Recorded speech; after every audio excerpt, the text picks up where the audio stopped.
now? You got it. Thank you. All right. I am going to call to order the Town of Andover Board of Selectmen regular meeting for Monday, February 10th, 2025. We are getting started at 7:04. Our first order of business is the Pledge of Allegiance. Pledge allegiance to the flag of the United States of America, to the republic for which it stands, one nation, under God, indivisible, with liberty and justice for all. Okay. First item up is public speak. So I am going to start with Don Denley because he was the one that wanted to speak during the budget portion of this. Okay. So Carol, am I being heard now? I'm online now? You could be heard. Okay. So I'd just like to make a few comments about the budget, which is looking like it's a dangerous place this year with 8% in the Board of Ed, 2 full-time positions, and a couple of upgrades, and spending in the, thanks for the eye roll. I appreciate that. Yeah. Are you talking to me? The spending, down spending, and our loss in the grand list, which I didn't hear the explanation on, but I'm sure I will at our town meeting, which I'm happy we still have town meetings. My concern in general has been the spending in public works, where for many years we had 3 people in public works, some older equipment that apparently was well maintained. It lasted longer than we thought it would. And now we have 5 people, 1 very well paid supervisor, and we have the same mileage, same roads. I hear this comments about cul-de-sacs, but I'm not a cul-de-sac expert. But I think there are some ways in this budget that needs to come down, because otherwise it is gonna be a huge hardship on everybody. You guys all know that. Just speaking to the choir here, probably. I'll certainly be more involved in the budget process and try to give input reasonable for education. Always have been. Been in town for a long time, and I've seen a lot of balanced budgets, and hopefully we can bring it down a little bit so it's palatable for everybody. Thank you. Okay. I'll move over. Shannon Loudon and Jerry Creme are sitting together, so you guys have at it. I'll go first. I want to ask the Board of Selectmen to support Carol Lee for the open position. She's not only Republican Party endorsed, but the town Republican Party endorsed her. But the other people who come before you have done that too. Carol Lee is different. She's worked for you. She works for the town. People like her. She's fair. She's honest. She's everything I think that would be good for your Board of Selectmen. They should make an excellent member. I'm also here to support Carol's candidacy. I don't believe you could find a better member who has more experience and knowledge about the town of Andover and cares about the town of Andover. 26 years as our town clerk, doing everything beyond what a clerk should be doing, and tremendous involvement in lots of different activities and committees in this town. I just think she would be a tremendous asset to the Board of Selectmen. Thanks for your consideration. Kathy and Mike Palazzi.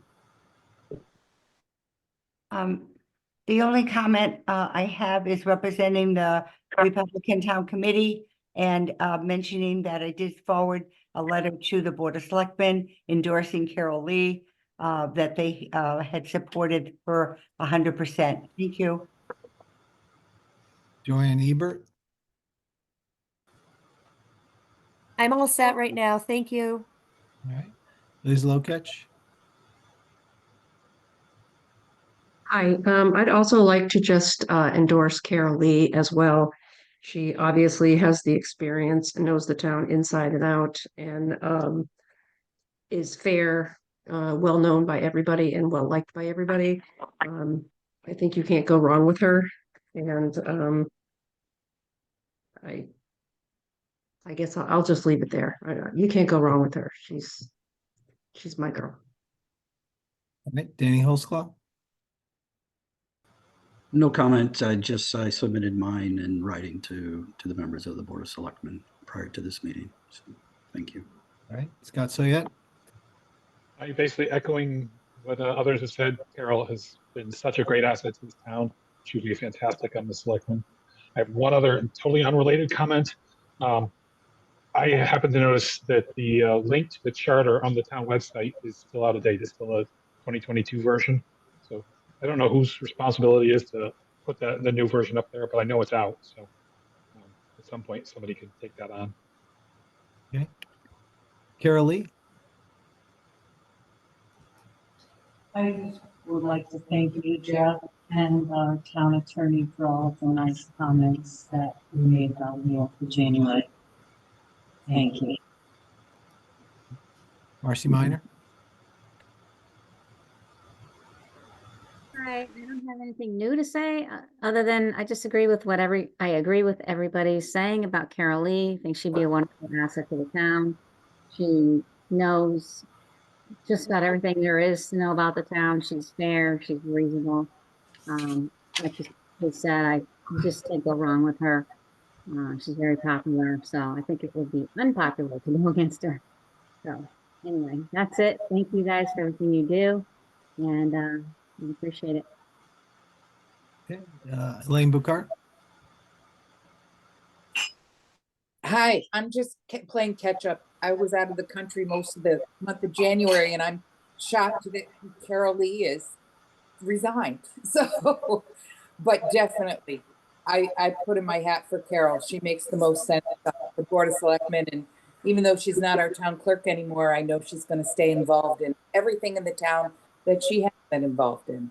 Thanks. Diane Grenier.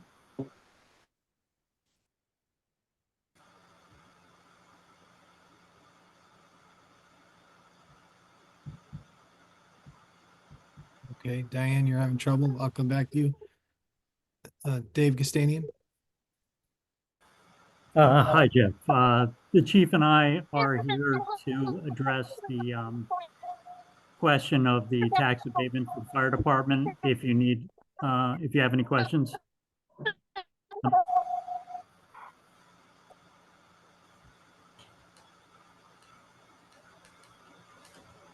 Jeff, you were muted. Sorry, my dog's barking in the background. Dave, we'll come back to you at that point in time. Okay. Kimberly Person. Hi, I sent an email in earlier today just supporting Carol Lee, and that's all I have to say for now. Thank you. Valerie Bruno. Nothing at this time. I'm here for when you guys address the solar.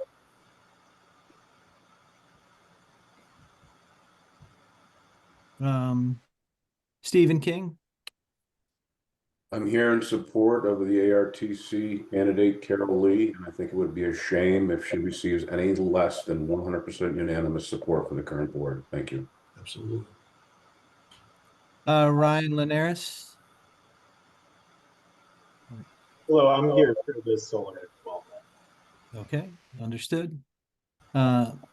Grace. Graces.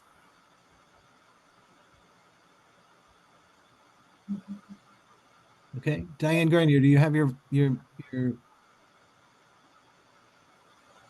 there yet or no? Not yet. Okay. I hope so. Can you hear me now? Hear me? Not yet? You're a little tinny, but nope. I think we gotta redo it, Diane. Sorry. Okay, I have a phone number that ends in 2345. Is that Attorney O'Brien? Not this one? I have all. Yeah, that's Attorney O'Brien. Okay, you're good. I'll skip you.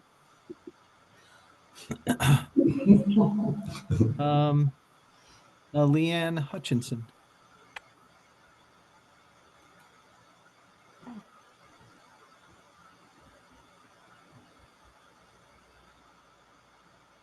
Tess Grouse.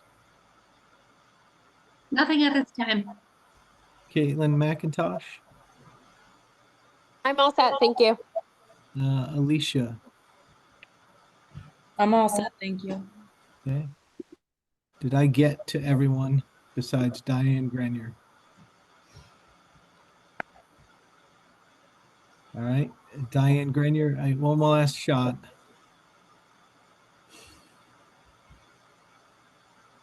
Is this one? Yeah, we'll give it a go. You sound like you have two microphones on, but go ahead. No, I don't.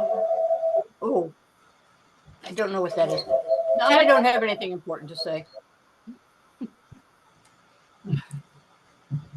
We all missed Diane's birthday last month, so that was sad. I'm just saying, not sad, but happy birthday, Diane. All right, we're gonna move on to, unless I missed anybody and somebody wants to say something. We're gonna move on to item 3. Additions, changes to the agenda. Does anybody have anything? I would like to request that we move item 10A to 6B. It's action related to the resignation of the town clerk, Carol Lee. I'd like to move it up to underneath the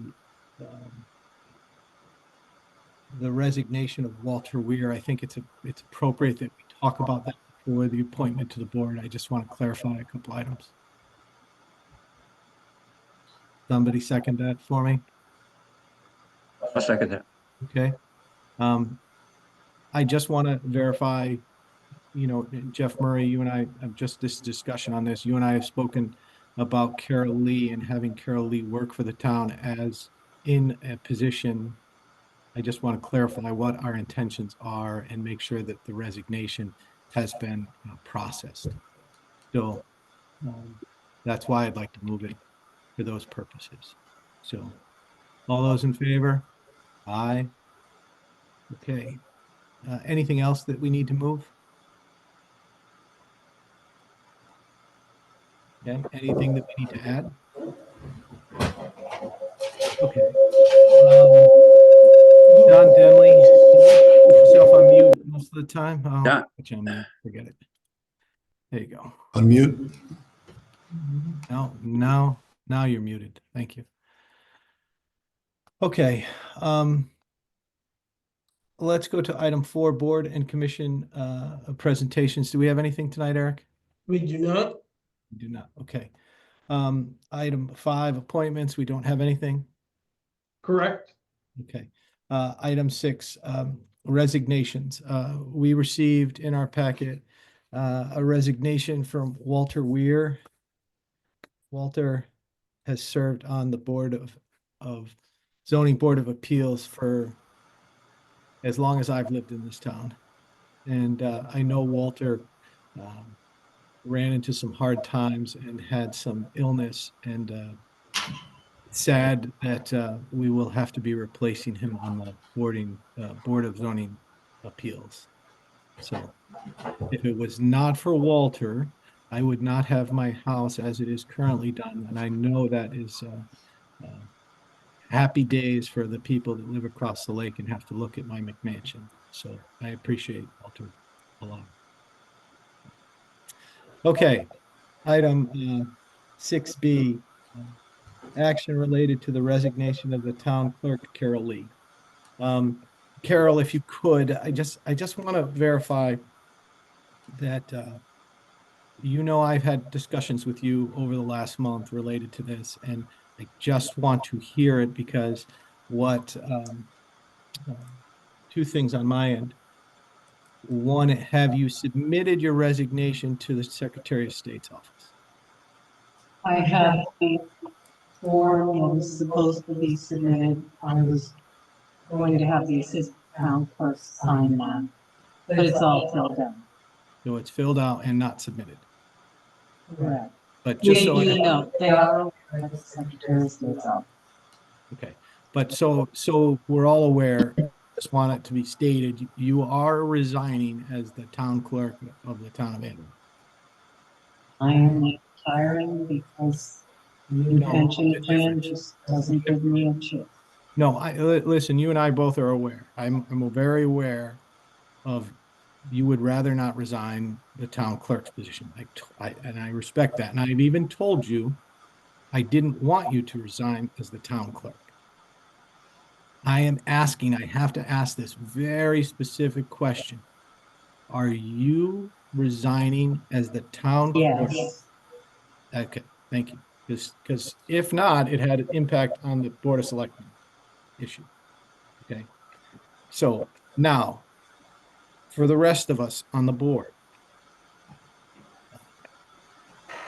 listen, none of us on this board can question Carol's commitment to the town and what she's done for this town for the 26 years she served. So let's all get out of our heads that there's something going on. Carol is an unbelievable asset to this community and hopefully will continue to be an asset to this community. Jeff, are we going to employ Carol Lee as an admin or in some function so that she can assist the town clerk's office in Andover moving forward? Well, that is not my decision. That is a board decision. No, I know. I'm asking, are we going to propose that? That's what I'm asking. I'm trying to get through so everybody is clear as to what we're trying to do here. Because in my head, you and I had a conversation with Carol Lee when she told us. We both agreed without the other votes of the other members, which I would assume they would vote with us, that Carol is going to have a paid position in the town hall as some type of administrator to fulfill. She has a 19-hour requirement, and we're going to pay her for her services to the community to assist in moving forward with the town clerk's office. I'm for it. I'm telling you, I'm in favor of that. I just want to know that there would be agreement among the other Board of Selectmen members to do that. I'm just one of four, so it's up to the other two members and you to vote. I mean, I just say we make a motion, we discuss it, and we vote on it. Okay. Like I'll we do make with the everything motion. else. No, I know. I'm not. This is a global, like, us just listen. We have not talked anything about what's going on. I'm just trying to understand what we're asking to have happen. I will make a motion that we sit there and authorize the town administrator to hire Carol Lee in an administrative position for up to 19 hours at a salary to be addressed with the other budgeted line items within in that area. Somebody gonna second that? I did. Scott seconded? Okay. Somebody raised their hands, but oh, Eric raised your hand. Sure. So I have a couple things to say, and the first is that you probably ought to discuss that in executive session because there are some implications since the majority of the workforce here is union. It would make it difficult in some ways for her to work in most of the offices as a non-union employee. Okay. I'm gonna respectfully tell you, we will discuss things in executive session, but this is being done in public. And I intend to do this in public. So my solution, which is what I proposed to Carol, but I don't think she's going to go for, is that there is no reason why she has to resign as town clerk. Yes, there is. Town could simply make an agreement with Carol that she works no more than 15 hours a week and retains the title of town clerk as long as she wants, which is what I suggested originally. Now, but that also takes her wanting that, and she apparently doesn't. So, but I want to say, and Eric, I understand. I've had that conversation with Carol. I have tried to address that with Carol. That was my recommendation to Carol. We're in a different spot right now. So I'm trying to get through the rest of this meeting to understand what we have to do and where we want to go. I want the public. Now listen, I'm going to be really honest with the public tonight. So I'm going to tell the public as much as I possibly can related to every type of decision that's going to be made. I really want the Board of Selectmen on the record that we're going to hire Carol in some capacity. Whether she's a consultant, whether it's a paid employee, we are all committed to sit there and hire Carol Lee to assist and go forward. All right? How we do it, Eric, is a different thing. You might tell us we have to do it this way. The town attorney might tell us we have to do it one way. We're going to figure it out. But I'm trying to get to the point that Carol Lee, listen, we went and tried to do the charter revision issue to address this issue. It just came up really fast. Carol would never have given up her position as town clerk. She loves it. Please, everybody out here got to understand, Carol loves that position. It is killing her that she has to retire and do what's right for her family. But this is the situation we're in. So I'm just trying to go through this so that we're all moving forward. All the issues you, Eric, are addressing are detailed issues that we all have to resolve. But on a global level, this board has to sit there and all come together, not Jeff Murray and Jeff McGuire, and say that we're going to hire Carol Lee. So the other two members have to weigh in on it, and then we have to sit there and execute the process of what we're doing. I mean, Jeff, Okay. I think we need to clarify this, that this is going to be a consultant role only. There's going to be, she's not going to be doing any direct work as town clerk. This is just offering guidance, and it would, and her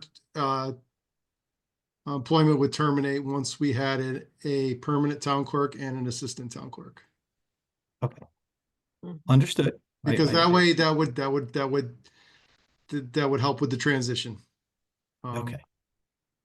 And I feel, I hear you. I would really have loved to see that charter revision pass, because this wouldn't have been a non-issue. We could have posted this position and been out and hired somebody from another town, a really good assistant town clerk, possibly. But we've got the cards dealt that we've gotten. So we have to do what we have to do to keep the town running. Understood. And I'm with you 100%. And we both know that Carol Lee, in her role as town clerk, did a great job for the community, great job for all the people. And Carol was extremely sad when she announced that she had to do this. So let's just put it that way. Let's all understand where we're at and what we're doing. So I just want to call for a vote that we're going to move forward in that direction with everything Jeff Murray said, with all the details will be put out there, but we're all in agreement that we're going to offer some level of employment or consulting contract to Carol Lee to assist in the transition of the town clerk's office. Right? So all in favor? Aye. I just For want to make sure she's got her name in for the position on the Board of Selectmen. I just want to make sure this doesn't interfere with that. No. What she said before was one issue I had to address. I had to address that she effectively resigned, and this will have implications to that but it will not, it doesn't sit there and say discount her from being one of the candidates. No. Okay. All right. So you're voting yes. Okay. 4-0. Okay. All right. So just so I'm going to reiterate, Carol effectively stated on our meeting, because we don't have a piece of paper. And this was always my issue and Dennis, I'll come back to you in 1 second. This was always my issue with what Carol wrote to us as a board, that she was announcing her retirement. And her retirement and her resignation from the position of the town clerk, to me, were two different things. To other members of the board, to the town attorney, they were the same thing. I sit there and looked at it as she is announcing her retirement, and as an elected official, she didn't need to resign her position as town clerk. And I'm going to go through with everybody here what I wanted to do, which was similar to what Eric wanted to do. I wanted Carol to retain the position of the town clerk because it's an elected position. She could have kept the title as town clerk. We could have worked through, even gotten to the next election if we needed to. And it would have eliminated some of the issues related to the problem interactions between the town clerk and the town administrator. So I'm just sitting there expressing that that's what I wanted done. I wanted to avoid some level of drama.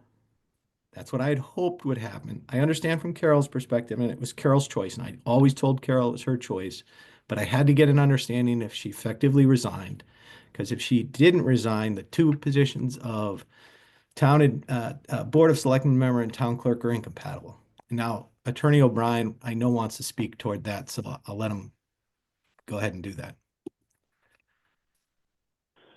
Well, I'm still, I'm still a little fuzzy on what you're doing.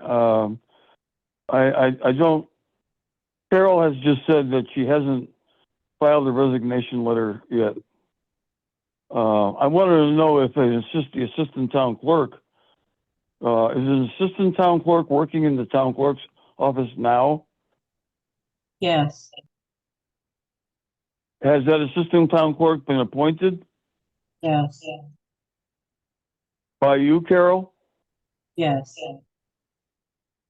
So have you notified the Secretary of the State's office? yes, Okay, so that's all set. correct, So you have an assistant town clerk in the town clerk's office, yes, and she's official. yes. I assume it's a she. I think I've heard that. Okay, so I'm still unclear on what her position, Jeff, is going to be with the town. Is it exclusively in the town clerk's office? We're going to work out the details. Okay, I'm troubled a bit because there, some of you may know this, but there is a state statute on incompatible town positions.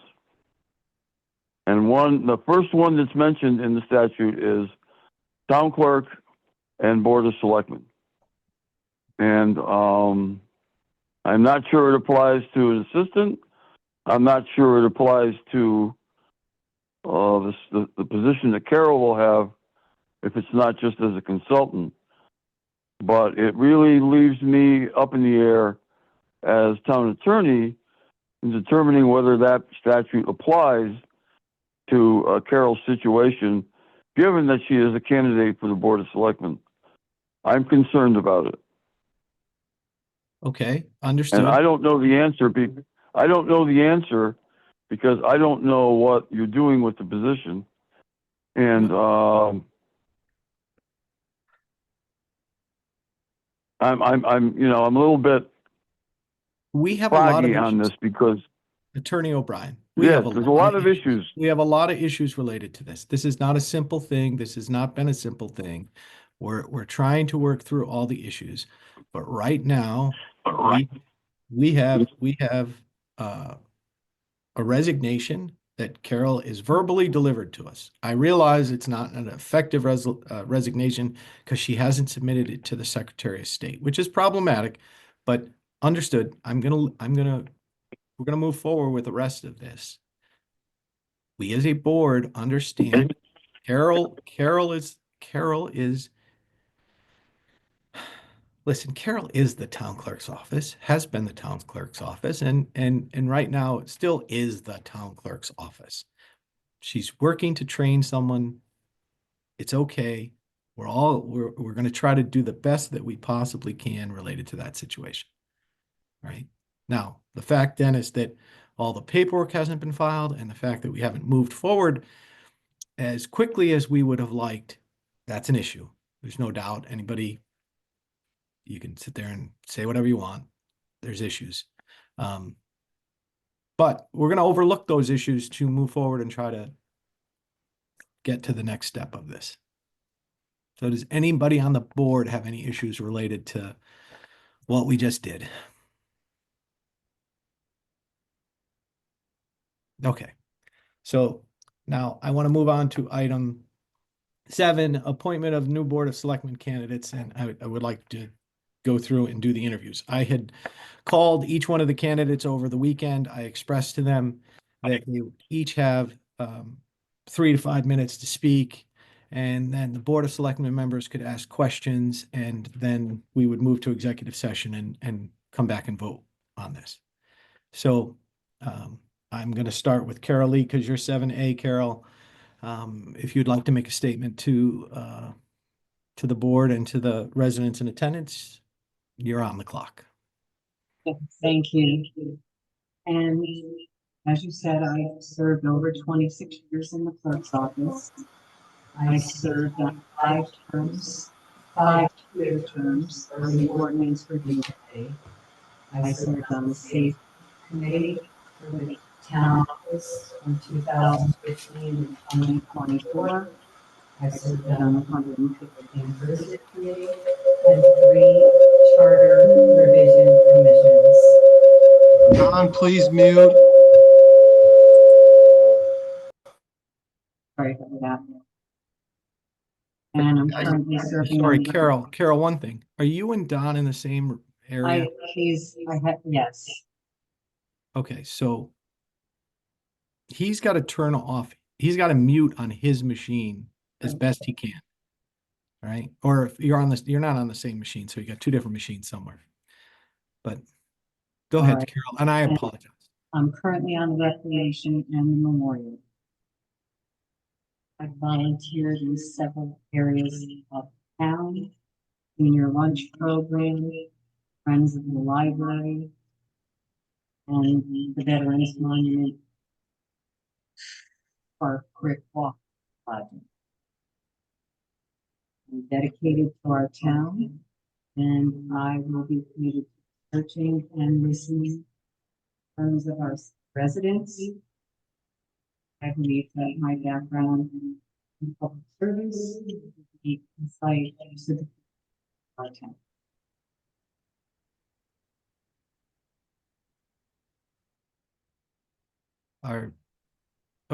You're Carol, thank you. Are you that completes your? I'm all set. Yes, I was not watching the clock, but I think I'm within the 5 minutes. Oh my God, Carol, you are within the timeline. I don't even think you went far enough to sit there and say everything that you've done for the community. So please understand that. I mean, I'll be honest, there's Carol Lee and there's Kathy Blasey. There's only 2 people that donate that much time and energy to this community, without a doubt. But Carol, I want to ask you a couple questions. Okay. Carol, have you registered as a Republican? I have not. So I'm unaffiliated. you're unaffiliated. Okay. And then, Carol, what's your professional relationship with the town administrator, Eric Anderson? I worked with Eric for as many years as he's been here. I'm sorry, you echoed. I didn't hear that part. What are you asking? I'm asking you about your personal relationship with Eric Anderson. Do you have a good personal working relationship, or do you have a bad relationship? What is this status? As far as I'm concerned, I have an okay working relationship, and I do not have a problem with him. Okay. Now that's kind of hard for me to sit there and deal with, because from my standpoint, a lot of what I have to do as first selectman is to sit there and run interference between the town administrator's office and the town clerk's office back when you were the town clerk. So it's hard for me to sit there and believe that you have a good working relationship with the town administrator, and I can give you some really easy examples. I mean, Point of order. This has nothing to do with her discussion of election to the seat. It doesn't? Point of order. Yes, it does. Yeah, It does. For me. I mean, I'm trying to sit there and Jeff, you're playing politics. Let's just get on with the discussion. Yes, okay, you are. if I'm playing politics, let's go. No, relationships with employees or anybody, it has no bearing on a selectman seat whatsoever. No bearing whatsoever. And all your questions should be stricken from the record. If you would like to make that recommendation, you go ahead, Mr. Murray. I would like to strike Jeff McGuire's questions about Carol Lee and the town administrator be stricken from this meeting and this record.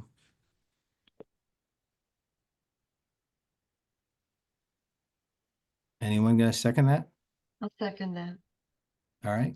All those in favor? All those opposed? Okay. Any other questions for Carol? So just to answer that, I've always kept everything professional with Eric. And the only other thing that I would like to request is that you discuss my candidacy in public session, please, not executive. Understood. That's acceptable to me. Is it acceptable to every other member here? Okay. All right. Let's move on to Don Denley. Don, you can please unmute now.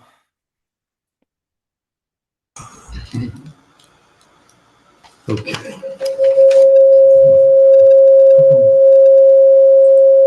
Carol, if you could turn off your microphone for a second. How do I do that, Carol? You're all set. I'm all set. You should be able to speak. You should be able to speak. Yep, we can hear you. Not anymore. Okay. Okay. Oh. I'm not a electronics specialist, that's for sure. I'm Donald Denley. Let's be clear. Carol Lee is the heart and soul of this town. I'm here to offer to serve my town if needed. I'm an Andover resident since 1990. Served on the Inland Wetland Committee, 2 Charter Revision Committees, and 8 years on the Board of Finance. I'm an Army veteran, self-employed businessman. I have a bachelor's degree in business administration with an accounting major. I'm here hoping that the vacant selectman position gets filled tonight. I'm more than willing, but I've seen 2 qualified endorsed candidates, Louisa Lee and Stephen King, passed over for this Republican seat. I would heartily endorse and prefer that you select Carol Lee to be our next selectman. Thank you. Anyone have any questions for Don?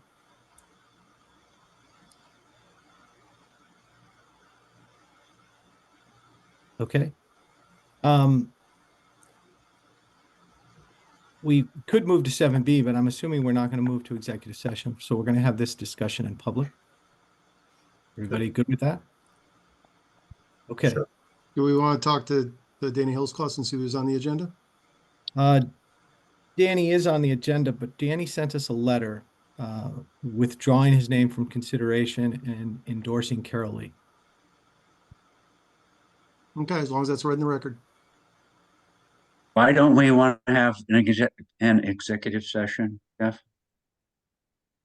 Because Carol asked that we do this in public. I mean, if you guys want to go to executive session for a second, we can go to executive session, but we should really have this conversation in public. Because here's my thing, Scott, and I've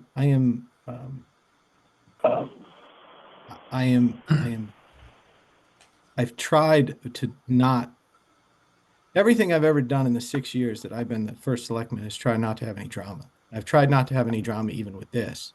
And the goal is to sit there and put a member on this board. But you're going to get pushback saying that, it's a Democrat and a power play. I was happier with 3 Republicans and 2 Democrats on this board. We were more productive. We were more collegial. We got things accomplished. We never had a problem. So, and I need everybody in the public to understand that the prior board was 3 Republicans and 2 Democrats. And we never had a problem. Never, ever had a problem. Never. Now, well, and actually, let's not lie. Let's not lie. We had problems, but you know what we did? We handled them in private. And we had conversations in private. And we dealt with it. So it's very much understanding that this is not a Democrat, like there's people on this board that are trying to. This is not how it went. And I'm going to explain. I'm going to, we need to talk about the people, but I'm going to explain. The last time we had this candidate position was when in 2000 and 2018, at that election, no, 2019, I apologize, 2019, um, uh, myself, Jeff Murray, Scott Brisson, Eric Anderson, and Adrian Mandeville all won positions on this board. And when our town administrator at that time resigned to take another position, we wanted to appoint Eric Anderson. And the four members, the five members of the board, or the four members of the board, sat there and came to an agreement that, okay, we would sit there and do that. And at that point in time, Eric was a Democrat. We sat there and said, okay, to facilitate this, we want to sit there and put a Republican on the board. And we compromised. We put a Republican on the board, and we asked that it be a female member because we were five males and we didn't feel that that was appropriate. And to be really honest, Paula King came on and she was the recommendation. But you know what? I've looked at this. Paula King did not get endorsed by the Republican Town Committee. She was brought to us by the other two members, the Republican members of our board, and we voted on Paula to put her on our board. It didn't get endorsed by the Republican Town Committee. So this whole endorsement thing is new to me, right? But Paula was the best. I miss Paula. I would take Paula back in a heartbeat to get all of this stuff over with. And as you may or may not hear from Scott or I don't like the drama and I don't like the bickering, but there are reasons why everything has happened. And I'll sit there and I'll go through each one just so everybody understands. The first time we voted, Mr. King, he was going to be a difficult person to put on this board because we would have had another member of the board resign and we would have been in a difficult position. So I chose not to vote for Mr. King. I would have voted for Joe Godwin, and I did vote for Joe Godwin. He was a reasonable member. He sat, of the community. He sat there and put in a letter. I could understand Jeff Murray not voting for Mr. Godwin. Wasn't endorsed by the Republican Town Committee. That's fine. I can't understand Ann Cremay not voting for that person because she's a Democrat. You know, the Democrats on this board are responsible for not putting somebody on this board. We should have all been able to agree and put someone on this board that was acceptable to all three members. And it's not an issue, at least from my end, of anything other than balance on this board. Because I believe everybody that is trying to put somebody on this board has an agenda related to what they're trying to do. That's my personal opinion. That's how I've looked at this. And I'm going to move forward and continue to do that because I'm not here, to be really honest, I know Jeff Murray is RTC through and through and through. The DTC kicked me out of the DTC. I'm no longer a DTC member. I couldn't attend the meetings, so I'm not a member.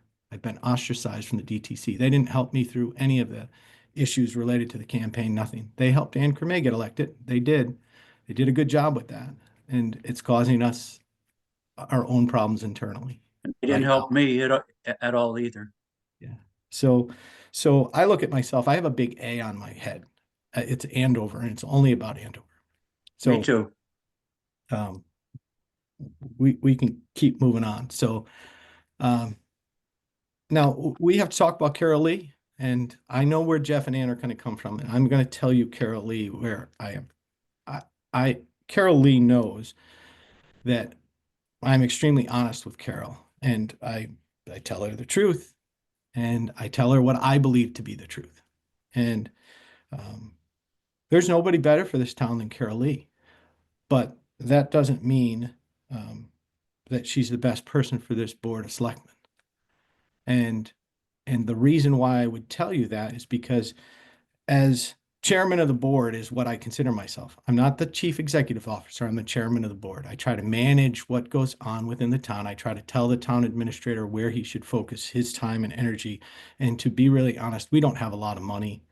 So it's not as if, me having a Democrat on my line means that I'm a tax and spend Democrat. I think Don Denley sat there and said in my first campaign, if you want higher, you vote McGuire. Well, I really haven't been able to sit there and increase taxes because we don't have a tax base. So, what comes out of it comes out of the taxpayers, like the people that own homes in this community, and we have to pay for everything. So we've been trying to manage our money. My issue with Carol Lee is very simple. She has terrible relationship with Eric Anderson, the town administrator. And I'll say that very publicly and very honestly. I deal with more problems between the town clerk's office and the town administrator's office. It was the same situation as to the last candidacy of Alicia Lee. And I expressed that to the other members of this board when I voted no on that candidacy as well, because we as a community have to ask ourselves, or me as the board of directors and my position, I have to ask myself, is it worth putting on somebody that's going to sit there and deal with someone that has such a slanted view to the chief executive officer of our community? That's what I'm dealing with. Has nothing to do with Carol Lee and how well and what she tries to do for the community, because she does do a great job. It has to do with how the balance of the board is situated and what we have to do to move forward. I will get a response from the other members of the Board of Selectmen that you can't oust the town administrator without 4 votes. That's true, but you can make the job of the chief executive office of this community a living nightmare. That's what I've been trying to avoid. That's where I've been at for each one of these people. Scout Person and I communicate. We do. I have had 0 communication with Jeff Murray or Ann Cremay related to any of these people that have been there. I've had some conversations with Ann Cremay and in the beginning, but I realized that it wasn't working because I couldn't convince her to vote for a reasonable candidate like Beata Gadomski, who was recommended by Paula King. Paula King recommended Beata for the position, couldn't get Miss Cremay to vote for her, so we're in this position we're currently in. With Carol Lee, it's not personal on Carol Lee. It has nothing to do with her personally. She is a valued member of this community, does more for this community than I can ever imagine, and I can't do. Doesn't mean that I want her to sit on my board, the Board of Selectmen as it currently exists. Your board, huh?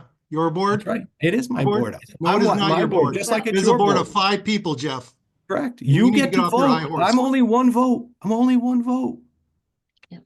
I'm only one vote. I'm trying to express to the community, and I haven't gone into all of the details that I would like to, because we still need to get a member on this board.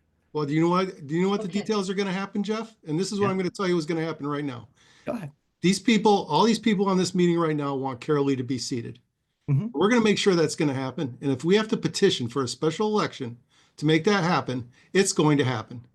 Okay. You and Scott are going to look like a couple fools because she's going to get overwhelmingly elected. Let me finish. She's going to get overwhelmingly elected. We're going to waste thousands of dollars that we don't have in a special election because you two want to play politics.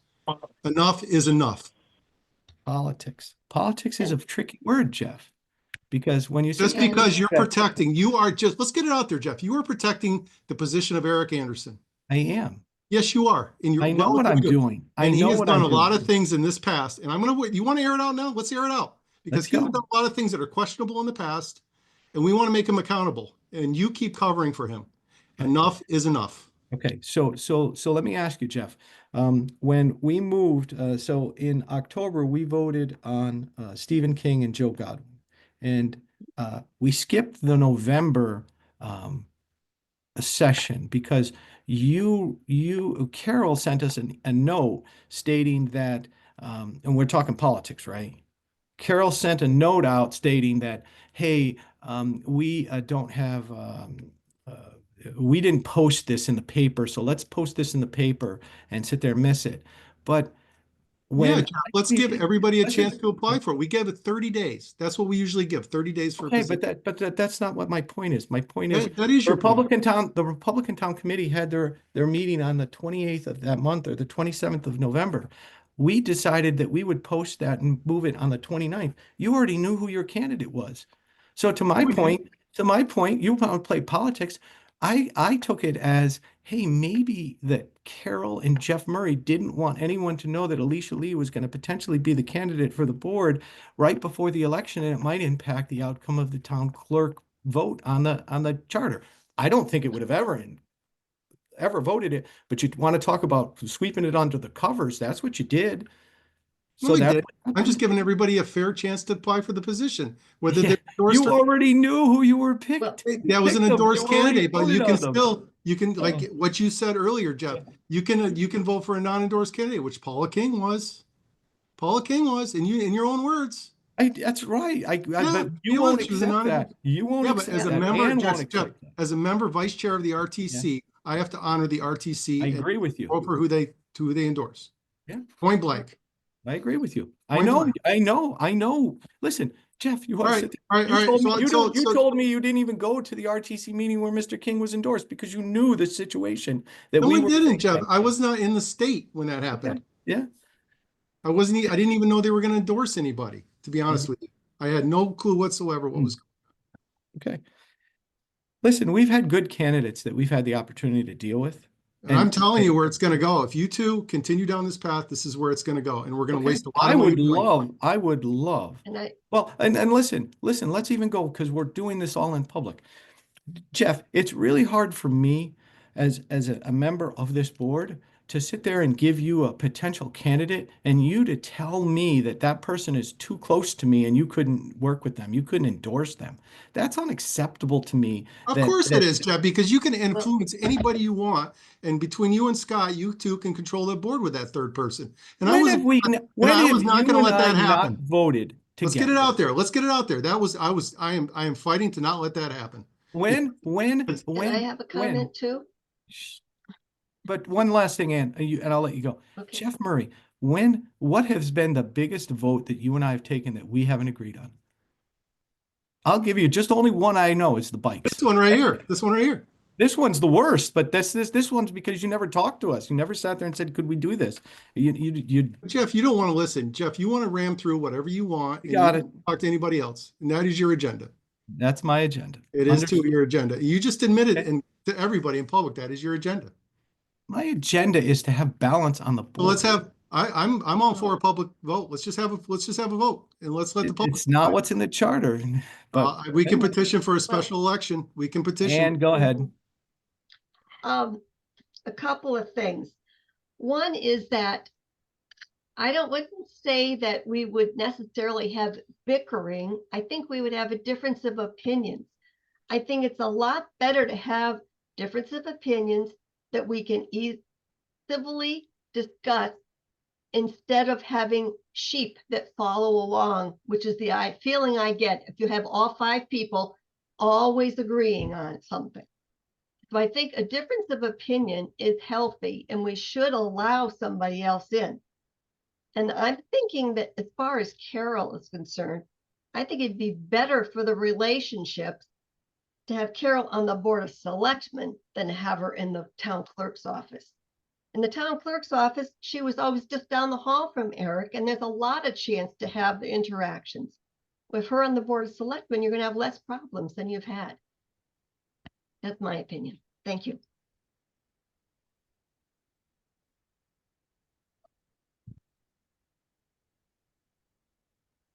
Anybody else? No, it's up to the two of you. Do you want to have a special election or not? That's where it's going to go. Because after tonight, that's where it's going. Because we've gone 3 times with this, and that's what I'm going to push for.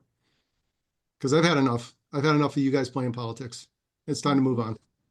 Jeff, you make me chuckle. You are the most politically active member of this board out of any of us.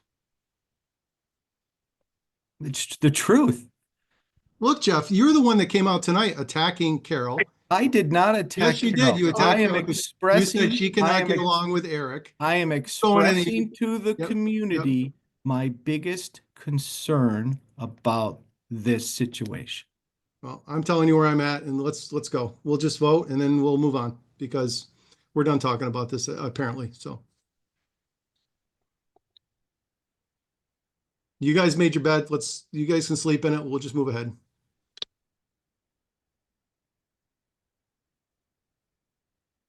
Let's go. What are we doing?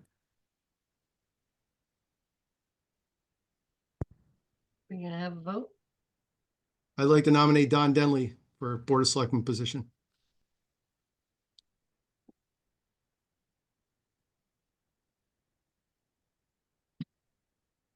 Is someone going to second that? Doesn't Okay, need a no one- second. No one's, Does excuse not me? need a second. It does not need a second? Right. Okay, so all those in favor? All those opposed? For Don Denley. Yes. Okay, I'd like to nominate Carol Lee for the Office of Selectman. Okay. all those in favor? All those opposed? Thanks for Okay. wasting the town's money, guys. I really appreciate it. Okay. We've had great candidates that we could have put in. Just letting you all know. Beata Ganomsky would have been a great person. Joe Godwin would have been a good person. We could have ended this in October. So don't put this on Scott and I that we didn't sit there and have opportunities. Of course, you guys have voted down 3 nominees in a row, so it is on you two. So if there's anybody to blame for the special election, it's the 2 of you. It's on you guys. 100%. There you go. And then when we have issues that creep up, which they were going to creep up, then we'll sit there and all have to deal with the ramifications of all of that. Okay. So we are now moving on to item 8, the town administrator's report. Okay, I did not put a written report in the packet. My focus right now is primarily on the budget. I did want to say a couple of things. We had the pre-construction meeting for the Bunker Hill Bridge that is on schedule with an expected closure date for Bunker Hill Road at the Hop River approximately April 1st. So things are going relatively well there. We did get all the sound deadening material installed in the community center. So the main room in the community center is much more user-friendly now. Work is ongoing on the kitchen. We should have a fairly functional kitchen minus the stove in about a week. We still have to figure out what we're going to do for the main vent in the kitchen. So that's basically all I have in terms of town administrator stuff, unless you as a board have questions for me. Anybody have any questions for Eric?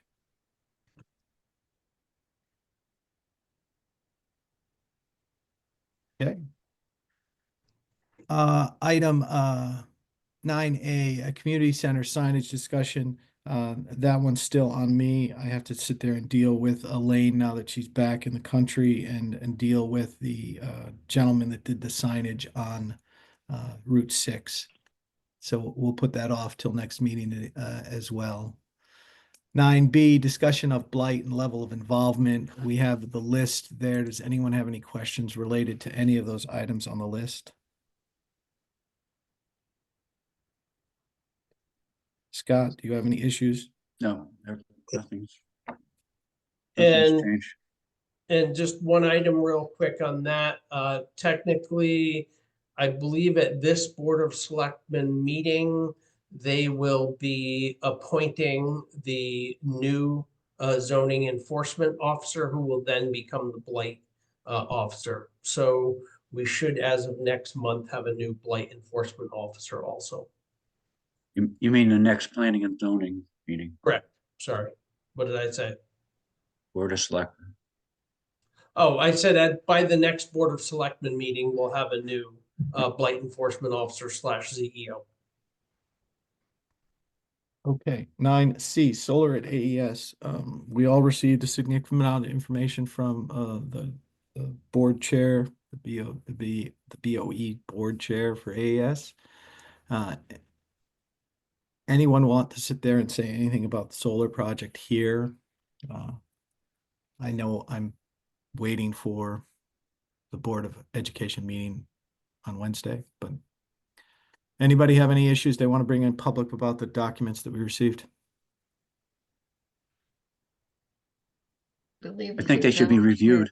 The whole contract should be reviewed. Oh, 100%. But does anybody Jeff? have anything? I just wanted to tell you that Ryan Linares that's logged on here. Ryan Linares is the person since 2022 that has been working with AES, our boards from 2022 until now. And so I asked him to come on because I know that there were some questions and concerns. And this way you guys had a chance. He's graciously come on to our Board of Education multiple times. So I figured this way you guys would be able to. I know he and Eric have already spoken. So that's Ryan. Hi, Ryan. How are you? Hello, good evening. Good. I'm not sure that we were prepared to ask you any specific questions on the contract since we just received it last week. But I'm sure as we move forward, we will probably have some questions. So apologize that you had to sit through our first hour of our meeting. But we will sit there and move forward and try to get you some questions. Maybe we'll sit there and get them written out so maybe you can answer them by email, which might be more efficient. Okay. Yep, that Okay. sounds good. I'm available anytime. All right. Any of the other members have anything specific they'd like to ask Ryan since he's sitting here?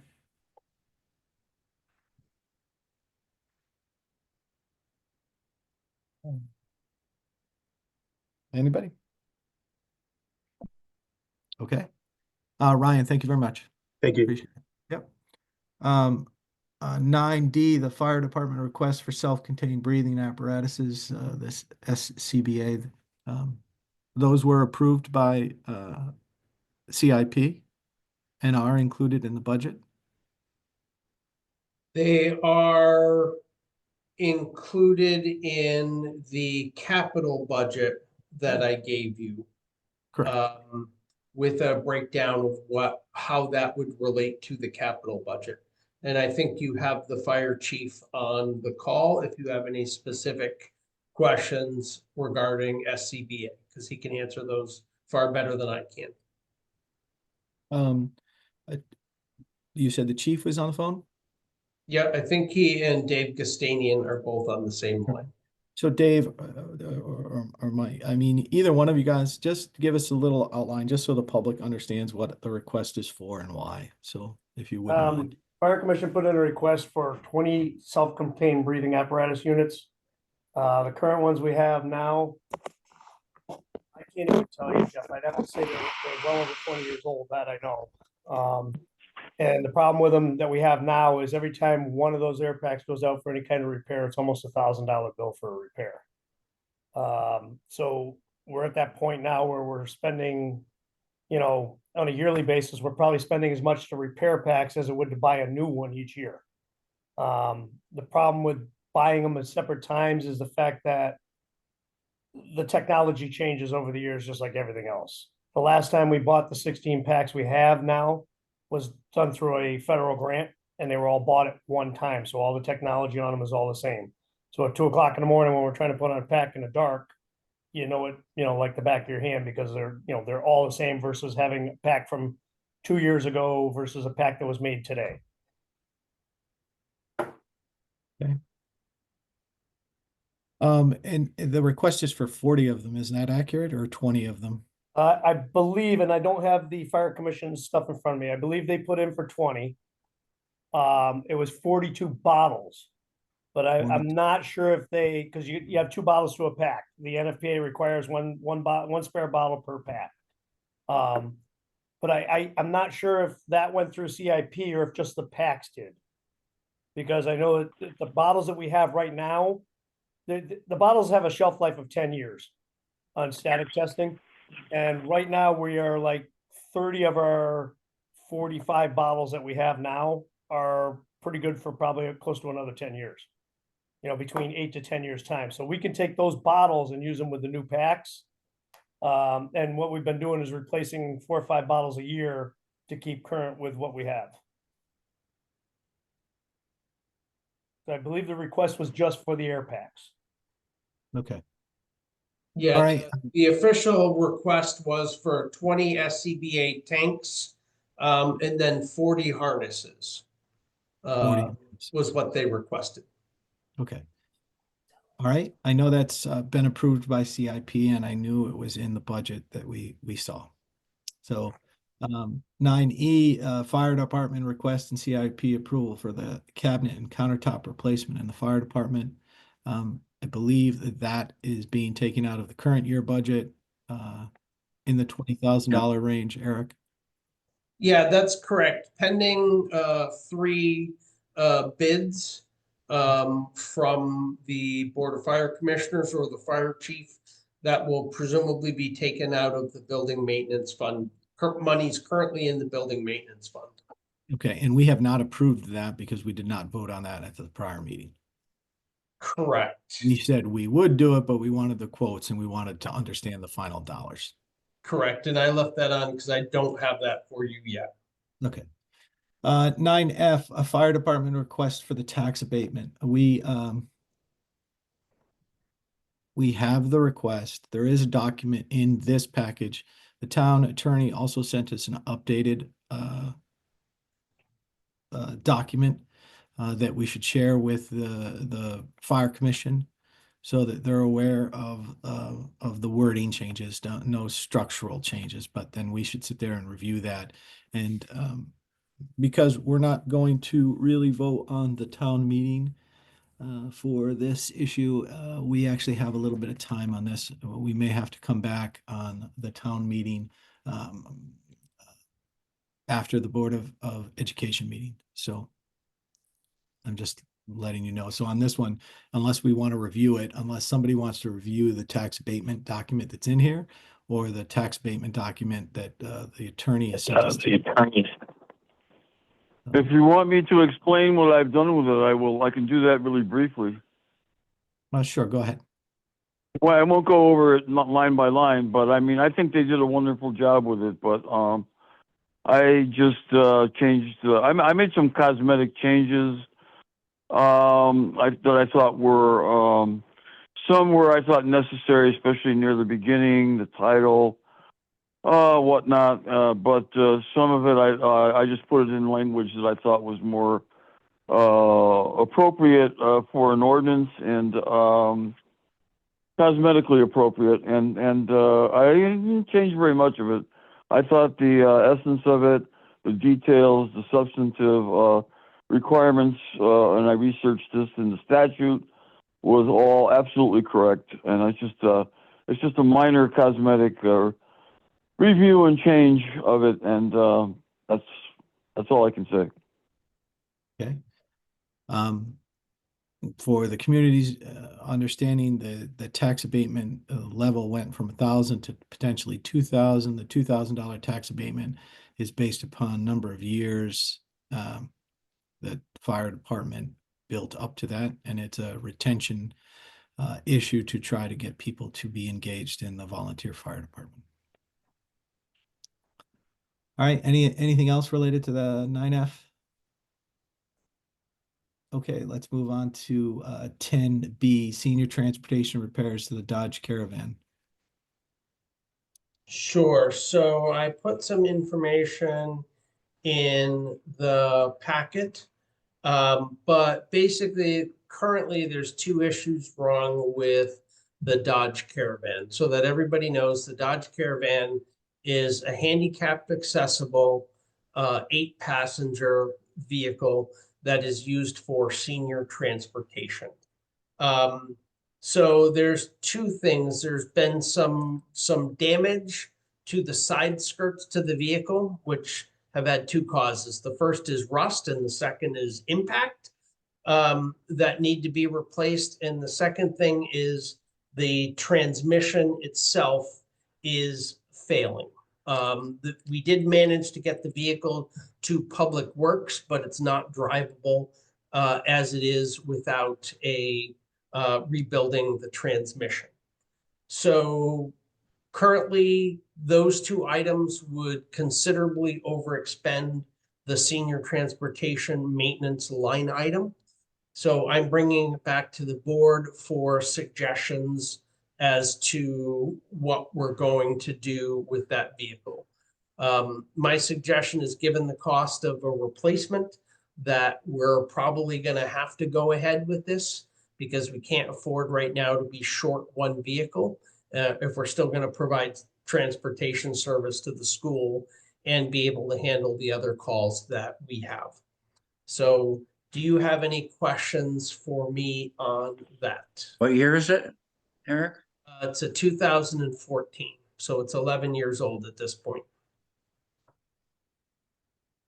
Are there any grants out there for us to be able to replace that anytime soon? They just opened the next funding round for the federal transportation grants. The town will apply for a new vehicle.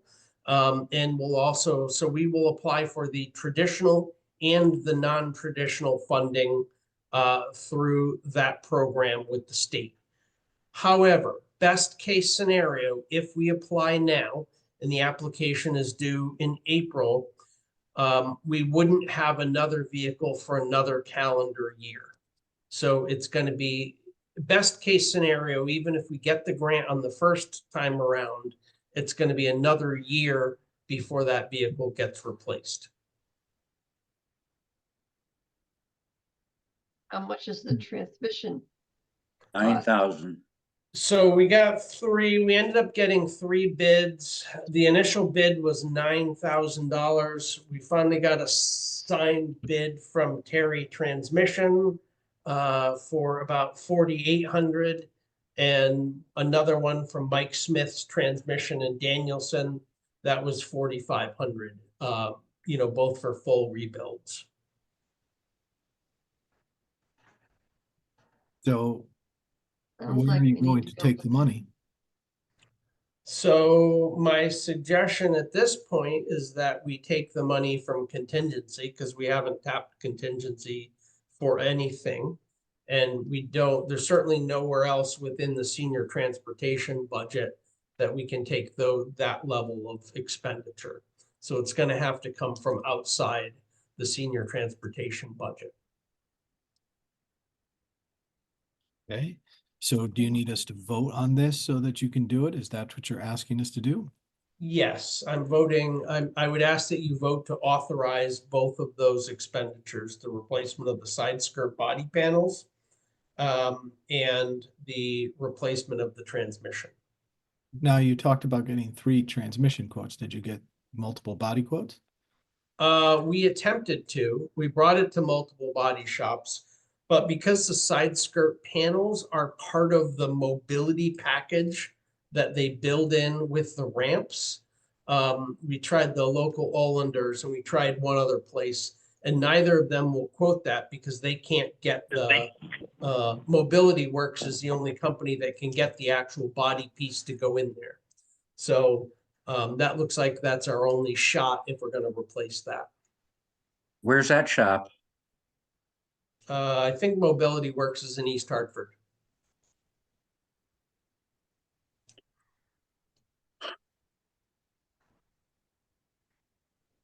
So who are you going to send it? So you're asking for almost a total of $10,000 to put into that vehicle. Correct. It's basically 4,600 and 3,300. So not quite that much. Not worth it. Not worth it. It's not worth repairing because I guarantee there's more rust. If the rocker panels are rotten, there's going to be a lot more damage under there that's going to be due to be replaced. It's just a matter of time. You're going to put $10,000 in this thing, and a year from now, it's going to have more rot. The question is, what do we do with the vehicle, and what do we do with the residents that need the use of that vehicle? And Jeff, can we lease? Can we I'm in lease? agreement with you. Can we lease? Can we lease a handicapped accessible van? I don't know the answer to that question. I have not pursued that. Can we see if we can lease for a gap? Because I can guarantee we're going to spend no less than $10,000 to lease. And we're going to get a reliable, newer vehicle. We are planning on going to town meeting. Yes, But we are. You have to sit there and And what I suggest in the future is we look at the Toyota minivans because they're all the new Siennas are all hybrids Yeah. and they're very, very reliable. Can I speak to that, Jeff? Sure, go ahead. And the reliability of the hybrid. We just took that into Lynch Toyota because of the battery itself. I believe that there was many hybrids during the last cold spell that brought Lynch Toyota an overwhelming amount of vehicles at that time. I would recommend not getting a hybrid next time only because of the cold of New England and the impact that it has on the battery. So we were without our brand new RAV4, and we were out without that for several days. That impacted the our medical transportation. And what was the problem exactly? It was too cold and it malfunctioned and they had to restart the battery. Did you pre-warm the battery in the hybrid before you drove it? We do pre-warm our batteries. We do pre-warm and we do have an inspection procedure that the drivers do, and that lasts anywhere from 15 minutes to a half hour. Well, the hybrid is under warranty, so if there's any issues, it should be repaired. That's correct. And I have a repaired at no charge, and what happened was we were still without the vehicle for at least 3 days. And to be honest, to be candid, Tess, that could happen with any vehicle that we purchase. It could, you're right. And I have a Tesla EV, and I've driven it in 10 degree and 0 degree weather, and I have not had an issue. So That's I'm just telling you, Jeff, that I know, and I'm just telling you, it's just a couple days, and so I would not let that keep me from purchasing another hybrid. Yeah. Because if we just buy another Dodge, it's just going to rot out as quickly as this one did.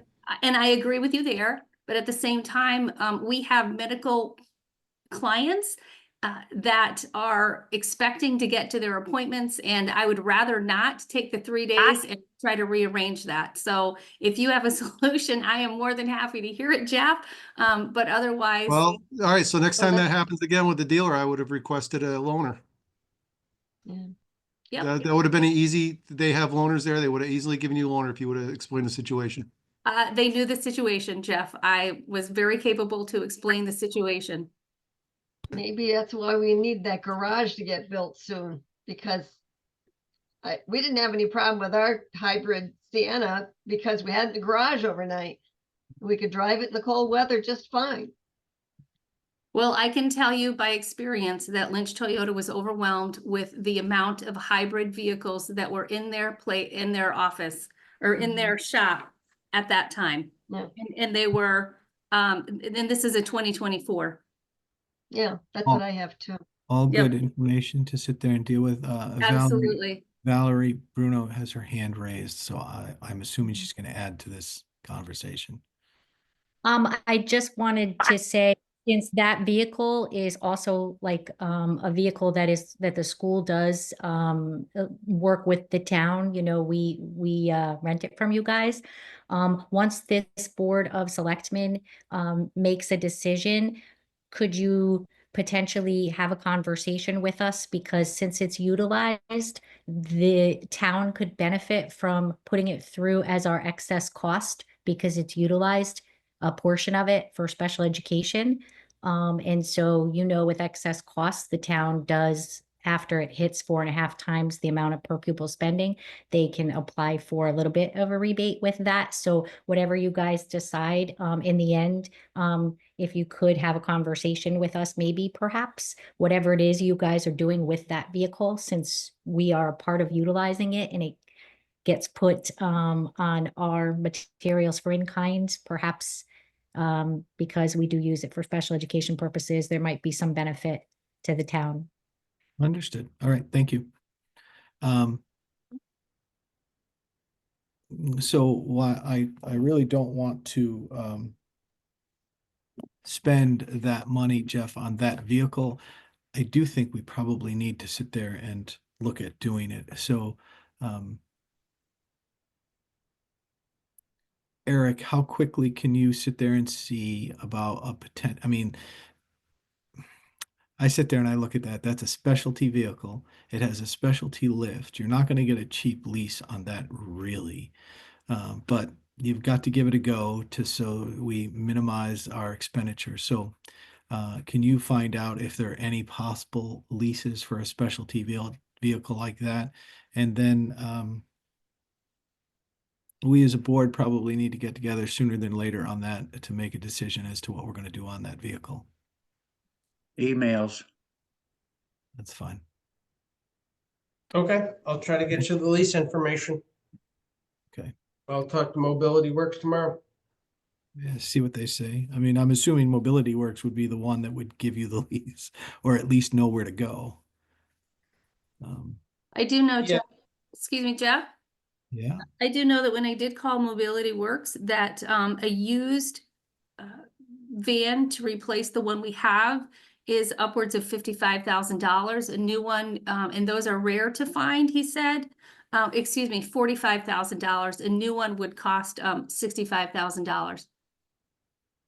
Around 65 for a new one. Okay. And then Eric, just as a question, when the company gave us the body, well, it must have been Mobility Works. Did they identify any other Structural. structural issues on that van? That might be a test question. I didn't deal with Mobility Works directly. Tess? Yeah, I'm happy to answer that. We took it to Dubois Auto, which is in town, and then they referred us to Olanders. Olanders referred us to another place. What happened was there was a significant amount of rust. One of those panels, the runners, it's called, fell off during a route to a medical appointment. And so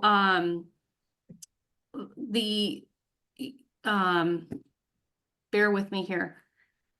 When we took it to Dubois, before they sent it out for transmission, this is the second time we brought it in.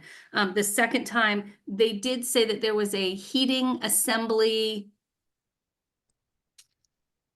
hose that was leaking. And forgive me, I think that was the diagnosis. And that would have been $505 to repair. Okay, but did they tell you you had any other significant structural damage to the No. underneath the vehicle? No, just the rust. Okay. Eric, see what you can do as far as a potential lease vehicle. Hopefully you can have some success there. If when you get that information, please just email it to the board and we will sit there and make a decision as to what to do as far as repairing that vehicle. Right. So Eric, has Mobility seen the van yet? And check the rust on under it, or they just give you a quote on the skirts? Tess? Again, that's a test question. I know. Tess. Pretty sure the vehicle went into Mobility Works because Mobility Works is the one that took off the other side skirt. So they have seen the vehicle. It's correct. Okay. We probably need to get that taken in there and see if the frame, or if it was something that was holding up the skirts that rusted out and the skirt came off. If the frame is still good, we probably need to get a number for, see how to replace those attaching pieces. We need to find out more information, I would say. I'm All right. unclear what information you want, Scott. Well, it's just a side skirt that rusted out and it fell off. And why did it fall off? You know, what happened that it fell off? I can tell you that because we don't wash our vehicles and they sit there with rust on them for weeks on end. Right. That's why. Aside from that, Jeff, we need Well, to know. that's the reason why I have this damage and we have this vehicle rotted out. Right. And that's why last month I just said we need to get a contract for car washing these vehicles in the winter because they are just rotting out in front of us. We can't, with the price of these vehicles, we cannot keep just leaving them sit there and with salt on them all day. It's not right. It's not a good thing to do for the taxpayers to just let their tax money sit there and rot away in the parking lot. We gotta do a better job of keeping these vehicles clean. that's a solution that we know we need to move forward with. Need to know, yeah. Issue is, what are we doing with this current I know, vehicle? Jeff, but in my defense, I've been advocating this for 6 years now. and I Eric haven't already encouraged came him. up with a plan for that already. He did, but I want to know is there attaching points for the side skirts? What rusted out actually? Is it the frame or what? What needs to be repaired actually? All we've heard about was the side skirt. That's it. They haven't heard what actually needs to be fixed.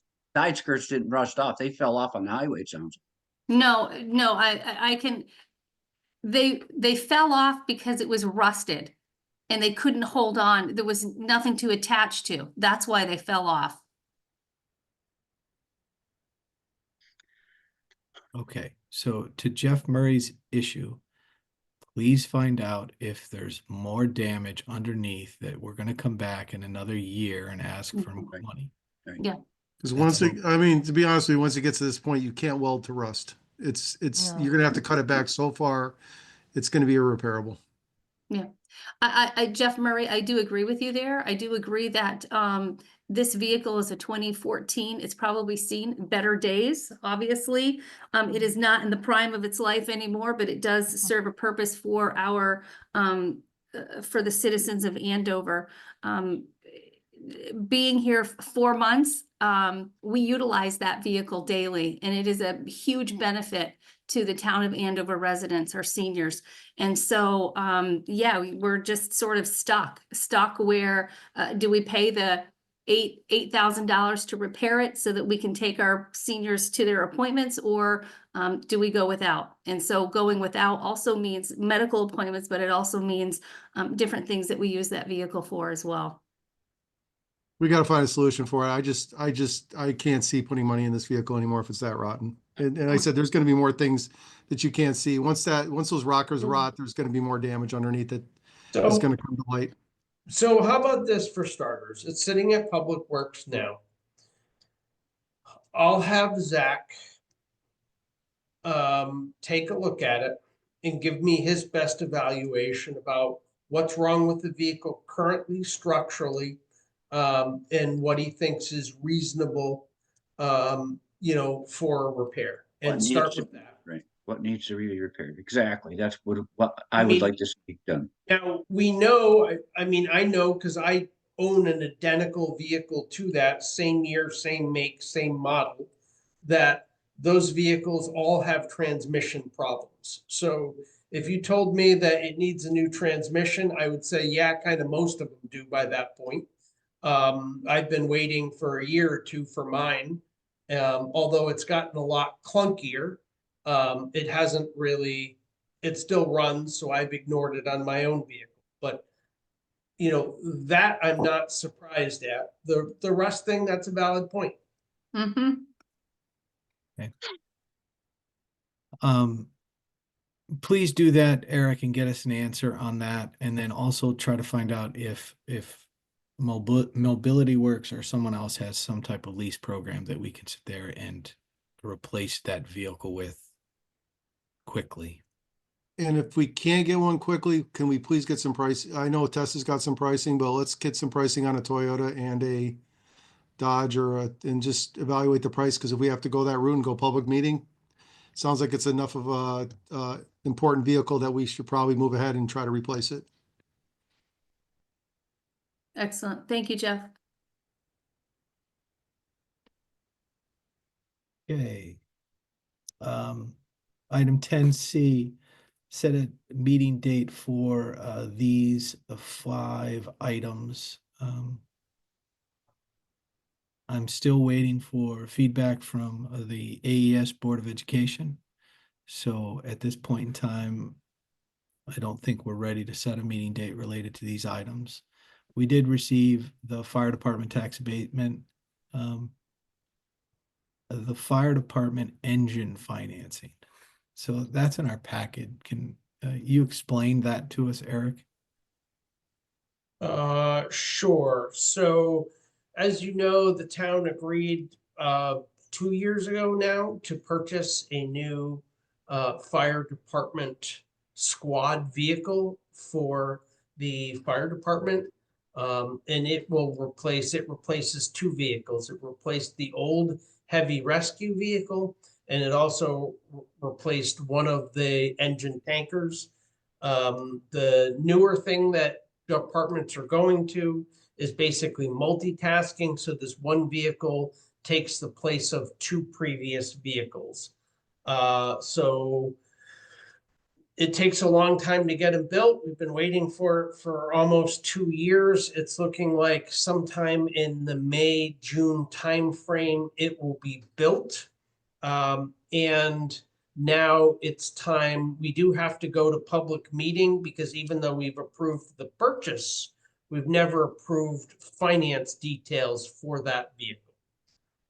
So that's what this represents, one of the financing options.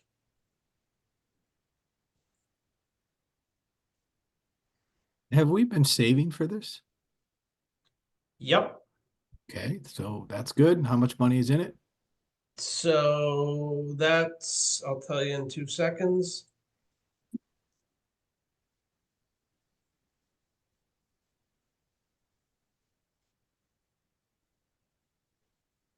The fire engine fund currently has $430,000 in it. But remember, that also takes into account if we approve the replacement of the SCBA gear, that would be $221,000 of that. The loan payment on the squad, a 10-year loan payment, is about $125,000, which is less than what is that we're funding annually into the fire department capital equipment line. So it doesn't actually take a spending increase, but what that does mean is that with the payments on that squad over the next 10 years at that level of funding, you know, we only have about $320,000 in capital funding available to the fire department. Okay.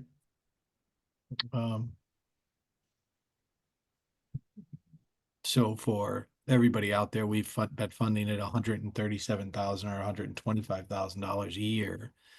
If we took a 10-year lease option, we're talking $125,000 a year. That would be, we would have to keep funding that level, funding that for 10 years, and there would be no increase in the fire department fund. Correct. Okay. So that's something for the fire commission to sit there and make sure that we're all in agreement with what we're currently working towards. So we should sit there and get with them and make sure that they understand what this is going to do to move forward. So you're going to take 225, or let's say 220 out for the scuba tanks. That gets you down to 200,000. And then 125. So you'd really only have $200,000 left in that fund in 10 years. It's Correct. yeah. Okay. Correct. All right. So that would have to go on to our eventual town meeting that we have. Right. The bank line of credit, just so everybody understands, the solar project's related to the Board of Education. The bank line of credit is related to funding that, I mean, we don't have a line of credit within the town, but it would help fund the Bunker Hill Bridge project, which is 100% paid for, but it would not require us to take it out of our reserve or our operational account. We could use that if needed, if we ever got into a position where we had to use it. Fire department tax abatement, everybody got the document that the town attorney sent. We should share that with the fire commission. The fire department engine financing is in here. There's a 7-year, 10-year, and a 15-year option. We have to look at that and vote on that option that we want to put in front of the town meeting. And then there's an ordinance circling out there that the town attorney wrote relating to prohibiting dogs on athletic fields and recreational fields within the town. So that would also be voted at town meeting. Anybody have any other issues relating to the potential town meeting?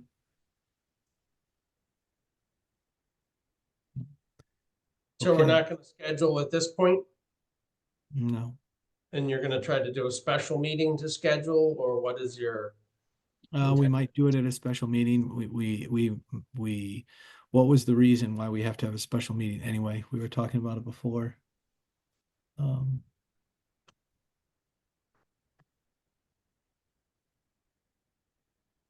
What were we talking about before that we had to deal with?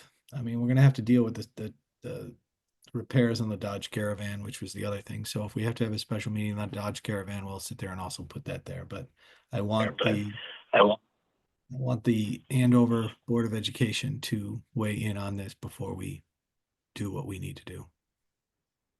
Okay, fair enough. Okay. Item 11, the approval of a minute meetings for January 13th, 2025. Anybody want to make a motion? Anybody have any adjustments? I make a motion to approve the minutes of January 13th, 2025. I'll second. All those in favor? Aye. Aye. All those opposed? All right. Jeff, did you vote? I'm sorry, I had audio issues. What was the? We were voting on the minutes. Yep, I approve. All in favor? In Yep. favor. Excellent. Item 12, treasurer's report. That starts on page 25 and continues down.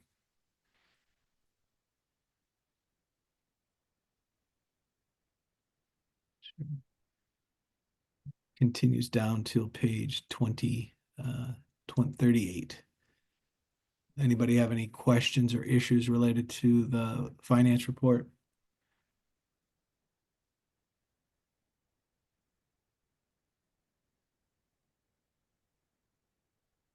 Okay. Let's keep moving. I did not see,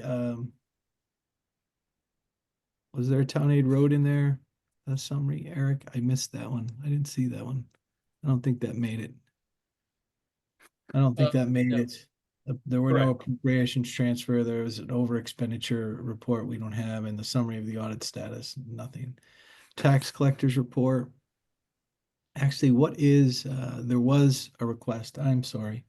I thought I saw something, 12E, over expenditure report. There's something filed in here. So you were So putting, I filed that initially assuming that we were going to repair the vehicle. So that request, because I don't have the ability to authorize anything over $1,500 on a line item for a budget. However, since you've decided that you don't want to approve the repairs and that we're going to consider leasing options, you could hold off on approval of that now. okay. All right, so we're gonna bypass that. We're gonna go to item 13, the tax collector's report. The dashboard starts on page 41.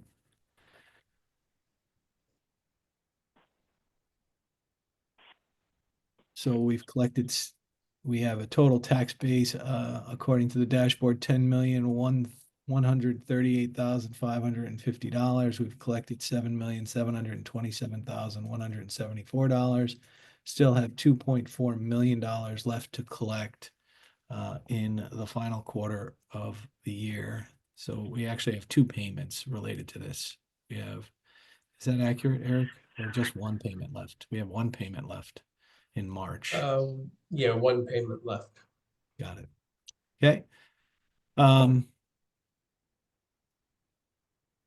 This last month we collected $1.5 million and we have $2.7 million left to collect with taxes going back to 2008. All right. Tax collectors update, tax sale update. Attorney Cohen has agreed to assist with the tax sale. we have to sign the engagement letter. Is the engagement letter included in this? Yep, starts on page 47. Okay.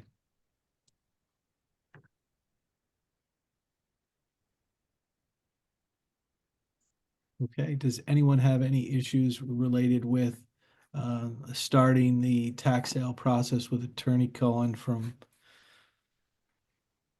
Pullman and Coomley? Anybody? No. Um, whose signature is required? Eric, yours or mine? I think it could be either. If the board authorizes me to sign it, I can sign it. But you would have to motion to that effect. Or the board would have to authorize you as the first selectman to sign it. I'll make a motion that we authorize the town administrator to sign the Pullman and Comley a tax sale engagement letter. I'll second that. Forward the process. Seconded by Scott Persona. Anybody have any issues related to that? All those in favor? Aye. Aye. Okay. Move forward with that. And just for the record, all of the fees for the attorney are related to collection of fees from the tax sales. Correct. Okay. All right. Department reports. So the Office of the Assessor gave us a 2024 grand lists, which gives us a 2% decrease over the 2023 grand list. Correct. So that is driven by two factors. One, it's driven by the fact that the state legislature offered relief to disabled veterans.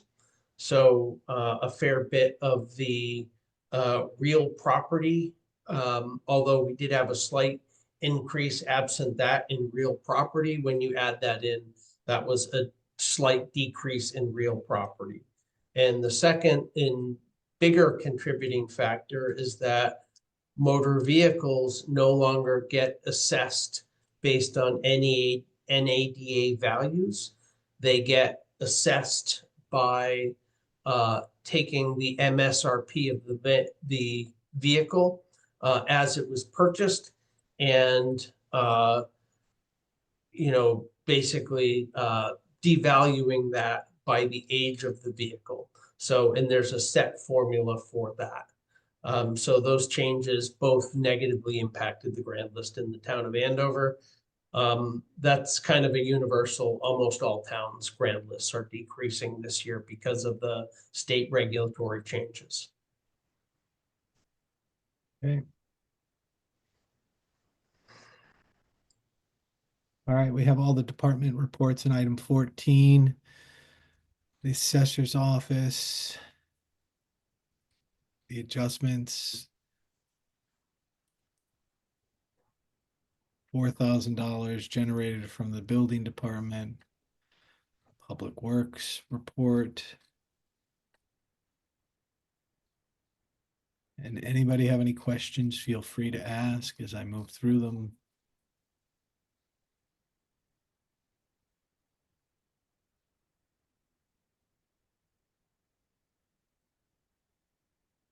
Okay, and that's it for the departmental reports. Anybody have any questions?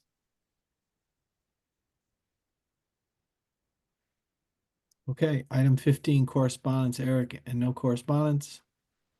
The only bit of correspondence I got today, which was somebody that sent me a letter stating that he does not feel it's appropriate for the town to put fluoride in any drinking water in the town of Andover. Which, as most of you know, we don't have any municipal water supply, so I don't think there's anything actionable. I did also get a complaint from somebody regarding the commuter parking lot on Route 6. And I informed them that that was state property and that they would have to address that with the state of Connecticut. So that's basically it for correspondence. Okay.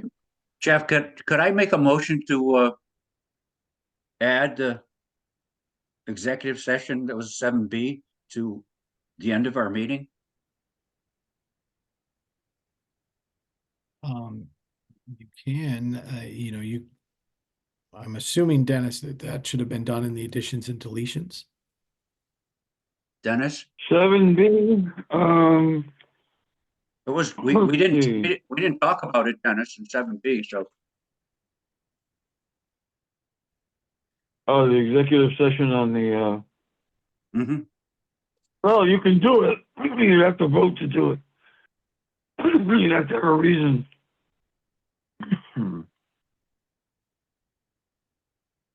Yeah, I would like to change it to the end of the meeting here.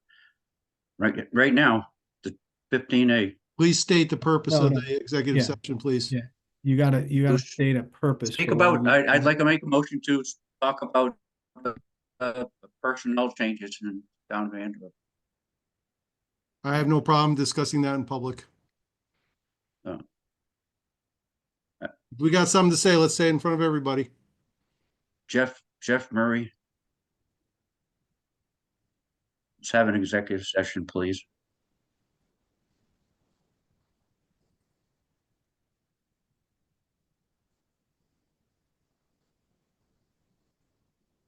So, listen, we're gonna go through public speak.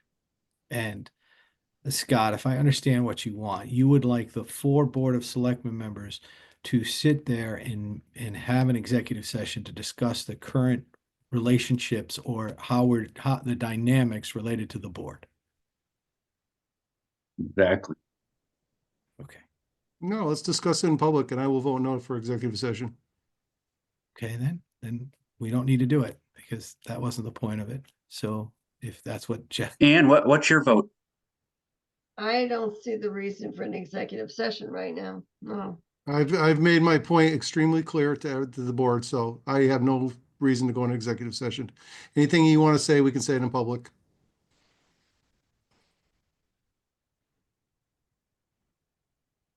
We don't need to hide behind executive session. We need to talk in public and let people know what we're talking about. okay, so we're gonna move on to item 16, which is public speak, and I'm going to start with Don Denley. Am I on now? You are? Okay, all right. Well, obviously, you heard, I want to thank Jeff Murray for standing up and saying point blank what's going on in this town. We've been stonewalled again by the first selectman to put a great person in this position. And we knew this was coming. We knew when you started your conversation, giving all the accolades to Carol Lee, we knew you were going with this. I've known you for a long time and I know your personality. You're a power hungry fellow. Okay. You just are. You've chosen your own self-interest in the support of our town administrator, who appears to be flawed at this point, ahead of our town. Okay, you've ignored the will of the people, and I love it when you give me the eyeball. You know, when you roll the eyeballs at me. It's one of my favorite things. It's right there when you catch me at the opening of the senior center and assaulted me verbally, privately, of course. Scott Person, the fact that you wanted to go into executive session to say this says something about your character as well. You're a bit of a coward, and very disappointed in you as well. We have a very difficult budget season coming up, and we should have a 5th selectman on board. We can't always have the hand-picked person from our first selectman, even though that's what he would like. I'd like to also acknowledge and thank all the people who spoke in favor of Carol Lee at this meeting tonight. It shows courage, and it shows where the will of the people, what we wanted, and that was not taken care of. So again, I guess we're going to be sent to a special election, which will be maybe the first time in Andover, but that's probably what's going to take place. And we will do everything we can to put Carol Lee in the selecting position. let's not forget that, and those of us that have lived in this town for many years, as our first selectman has, is that Carol Lee worked successfully with 4 administrations: Ed Turn, Charlene Barnett, Bob Burmack, all of whom I worked with as well, and then our first town administrator, the young fellow who didn't work out that well, but she worked well with all these people. So the fact that Eric Anderson is having a problem apparently working with Carol is troubling to me. And I think that's all I got for now. But we'll revisit this again. This item will not go away. Again, very disappointed at the power struggle and the power we're seeing taking place by our first selectman, and we'll turn the page and move forward. But this battle is not over. Thank you. Brandon Loudon. No comment. Thank you. Jerry? No comment. Thank you. Joanne Ebert. No comment right now. Thank you. Just listening to all of this. All right. Liz Lokech.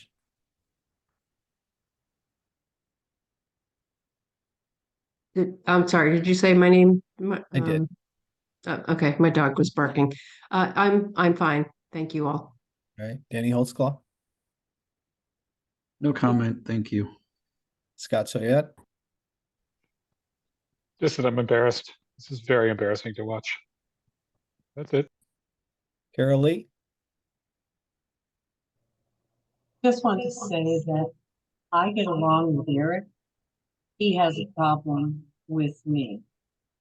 And Jeff, every time you came in to talk with me, not once did you say, Carol, what's going on?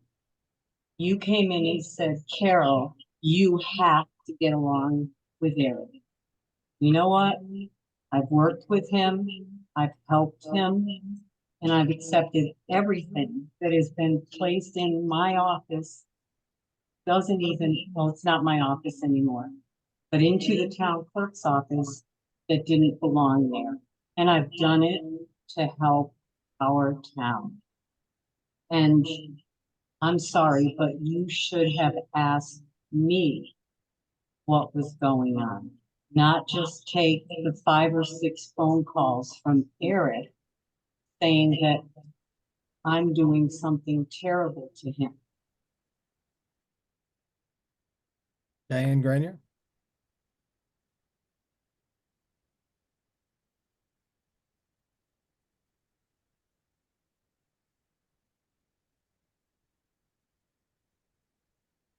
I'll come back to you, Diane. Kimberly Person. Nothing at this time, thank you. Valerie Bruno. Nothing at this time, thank you. I'll come back to that. Stephen King. Thank you for letting me address, as you put it, your board, Jeff. Jeff McGuire, Scott Person, the 2 of you should be ashamed of yourselves, really, to continue to kick this can down the road after being presented with candidate after candidate that's completely qualified, and you reject them because of petty partisan politics. I'm appalled. I really am. Okay. My hat's off to Jeff for standing up, and also Ann Krem, because she echoes integrity. She's echoed integrity through this entire process, and I have the utmost respect for her, especially as a Democrat. Okay. Now it's going to hit the town in our pocketbooks, because this is going to go to a special election. Okay. I'm going to make it my mission to knock on everybody's door in this town and in support of Carol Lee and get her elected on this board. So it's going to end up with Carol Lee on the board anyway. Okay. That's all I have to say. Tess Grouse. Hi, thank you.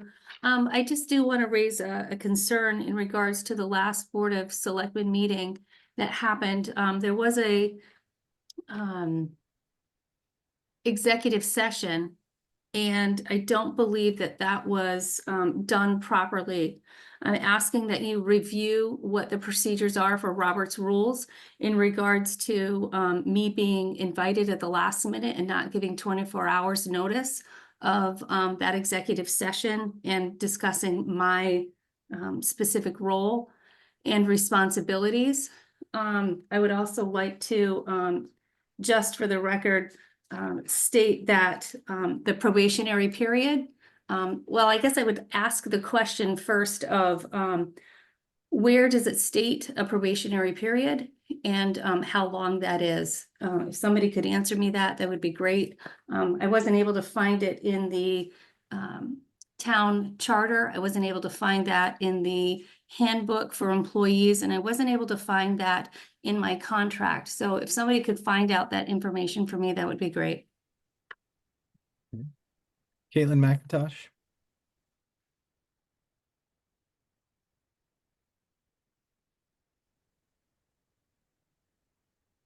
I'll come back to you.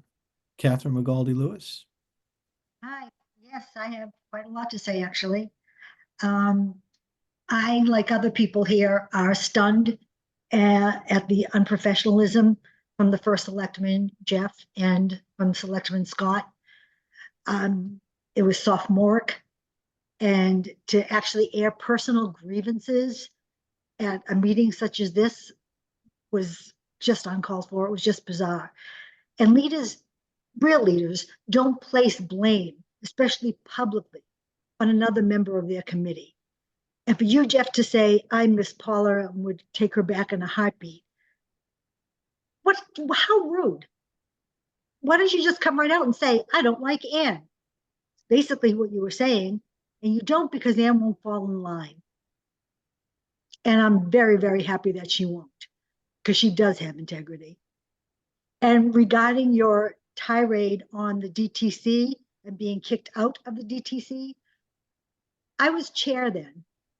And actually, this is on tape, on Zoom, so you can go back and look at the meeting. And the statement don't even reflect what actually happened at all. It's the first words out of my mouth were, when you came out to that meeting with Scott to help you, was, we are not here to beat up on Jeff. We're here to find out how to go forward from this issue. And the issue was that as first selectman, you publicly said that the person who, the woman who had sued Jay for sexual harassment had received too much money. And there was a mother in Andover whose daughter was harassed, who was very upset by that and wrote to me personally and wrote to the DTC. So we had to take action.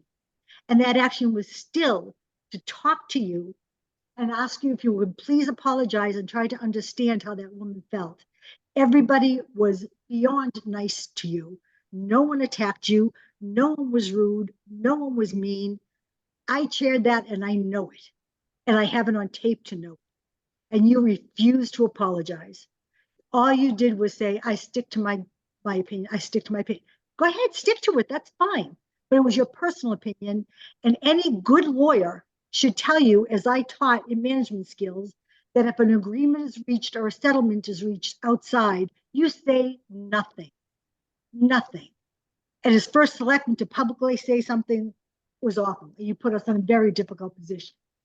So that's what happened with the DTC.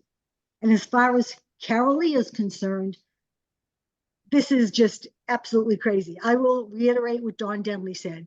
She has worked for multiple town managers, multiple first selectmen, has gotten along with every single one of them. She also gets along just fine with all of her coworkers. So the issue, that tells me, is with Eric, not with Carol. But you won't look at that, will you? You won't refuse to see that. And as a leader, again, as managers, you should be able to separate your feelings, personal feelings versus professional feelings, and act professional.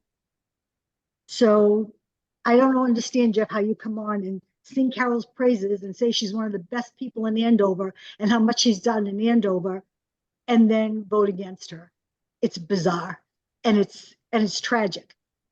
And that's all I have to say, because I could just go on, but I'm just too upset. Alicia. No comment, thank you. Phone number that ends in 5475.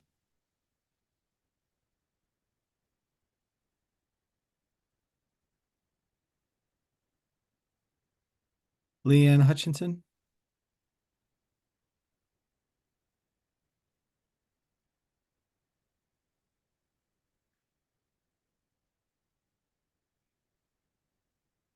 phone number that ends in 4294.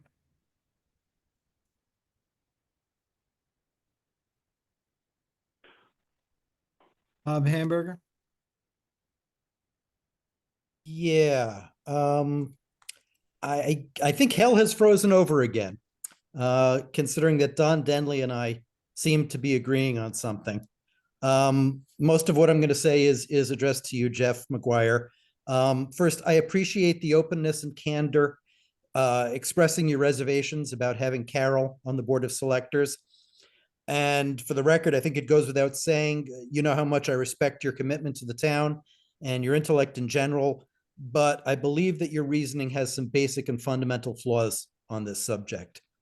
So you expressed the problems you believe you've witnessed between Carol and Eric, that they may have had working together, but I believe that these issues were fundamental, specific to them fulfilling their roles as town clerk and town administrator, respectively. And having Carol working on the board as having Carol working in the role as a member of the Board of Selectors is fundamentally different. If for no other reason, then there's no requirement, there's no need for a select person to directly interface with the town administrator. In fact, I would contend that, Jeff, in your role as first selectman, I would expect you to be the primary, if not the single and sole point of contact between the other select persons on the one hand and the world beyond the board on the other. And that outside world that I'm talking about includes Eric also. And the kind of dynamic that I'm talking about here is pretty much the same as any manager in any business, the way that they isolate the workers inside their department from everybody else. The manager acts as a funnel, as a lightning rod. They distill down the inputs and the feedback, and they filter and shield their department from what's going on outside. So I don't see the kind of monumental breakdowns in cooperation that you alluded to by having Carol on the board, but rather something that might boil down, admittedly, to a potential headache for you, Jeff, possibly having to run occasional interference. But I weigh that against the benefits to the town of having Carol on the board, which you and everybody else have agreed would likely be overwhelmingly positive. With all that in mind, I'd like for you to reconsider your position before the town is compelled to take alternative actions, which may be even more contentious than what we've seen here, or at the very least, like what Jeff Murray alluded, very expensive. That's all I had. Okay, Matt Young.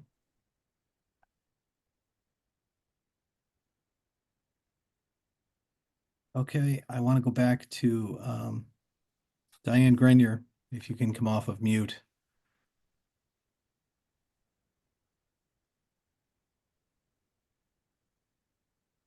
Okay, did I miss anyone in this meeting that would like to have speak? Hi, sorry, I couldn't get myself off of mute earlier either. Just wanted to say on behalf of the Board of Education, we will be talking about solar, and I have final contracts to sign for our meeting on Wednesday night. So any of you on the Board of Selectmen, those have all been shared with you guys. If you have any questions, if you could please get them over to me via email, that would be great, just so we can get everything addressed before, so that we're prepared on Wednesday. Thank you. Okay, anyone else that I missed? Jeff, can I say one more thing? You already spoke, Don. So it's a no? Go ahead, Don. I always like to hear from you. Well, I just wanted to thank the board and yourself for running an open forum this evening, as was said by a couple other people. At least it was honest and it was informative, and you guys didn't sneak in the back room. We appreciate that. I also would like to thank Ann Creme for her integrity and for her open-mindedness on all these subjects. That's it. Thank you. You're here. Okay, anyone else?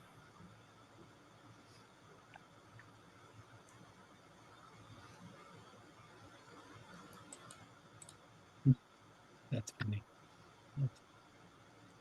All right. I'm going to make a motion to adjourn. second that. Okay. All those in favor? Aye. Uh, All right. Thank you very Aye. much. You can stop the recording, Eric.